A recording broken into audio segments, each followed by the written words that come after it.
Alright, hey YouTube, back with another video. This time I'll be reviewing the new camera I just bought, which is the Panasonic Lumix GX-85. Basically I needed a new camera that was different than my old one. I had a Nikon D3300, which it wasn't bad, it was a good budget model, and I was able to sell it for a pretty good resale price. I think around like $300 cash I was able to get for that. And then I was able to buy my new one for around $460, so it was more. It was about $160 more. But some of the features it offers are what I was looking for. So, some things I really like about it, and also this video is going to be a little different than the last one. Well, similar to that in the sense I'm just going to be talking over it and then have some footage of the actual camera. And near the end of it, I'll just put in some clips I've actually taken with it. So some things I really like about it are the viewfinder and display it has. They're both pretty clear and really high resolution. But both are electronics. The viewfinder is an optical, which you can't do in a Micro Four Thirds camera like the Panasonic. It's really nice to recharge instead of like having a battery charger that you need with the big Nikon camera, which you need like one of those big bulky chargers, and you can't do that like out in the woods or anything. But with the Panasonic, I'm able to use like a portable charger to even charge it because it's just micro USB, as well as you could also have extra batteries too.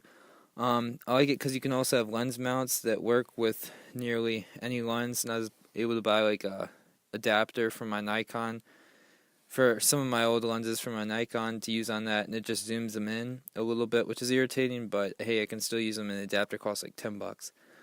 I was able to find a really good cheap manual lens for it for like around $50, which was 25 millimeters, and had like an f1, f2, or f1.9, which is really nice. Compared to what I was able to get with this. Well, the custom lens it comes with is pretty nice in the sense that it's really wide. It's like 12 to 32 millimeters. So with the camera that's like that cheap to get a lens that's versatile, it's pretty nice. And it's also has image stabilization in the lens, and the camera itself has 5-axis stabilization. So for video or anything, that's actually pretty nice. When you pair the two together, you get really good results, and that was better than using just the manual lens in the camera. Using the lens it comes with, and the camera itself really helps. One of the main buying points I got the camera for was because it has 4K video, which is pretty nice. I was stuck on 1080p with my Nikon, and it was kind of a bummer. But some other things I like are focus peaking and its small frame, like its small size. Alright, so that's about most of what I like about it. The only thing, here's are some of the things I don't like, which there aren't too many of them either.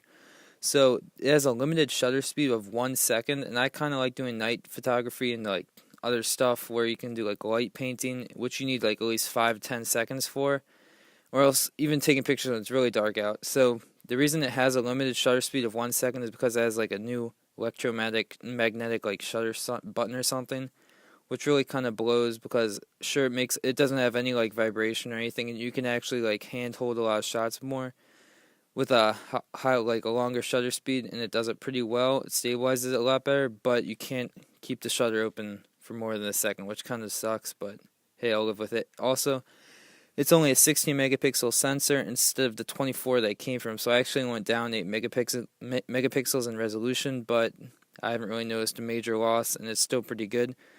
And the last thing I don't like is that it's a 1080p 60 frame rate for the highest full HD resolution, and not 120. So that was kind of a bummer, but considering everything, it's still pretty good value you get for the money. You can I picked this camera up over the summer for $460, and I haven't done a video on it for forever, so you could probably get one cheaper. And I'll just have some shots probably either now or when I was just finished earlier, talking about like was showing and trying to show some of the stabilization or something like that. Alright, if you guys like these type of videos, I don't know, I should have done this a while ago, but if you want any other videos like this or focused on camera stuff, or recently I've been getting into a lot of like Bitcoin and stuff like that, it's been interesting to me, especially as it's gone up in value, just let me know in the comments, and I'll try to do some more videos that you guys would like. Alright, peace out.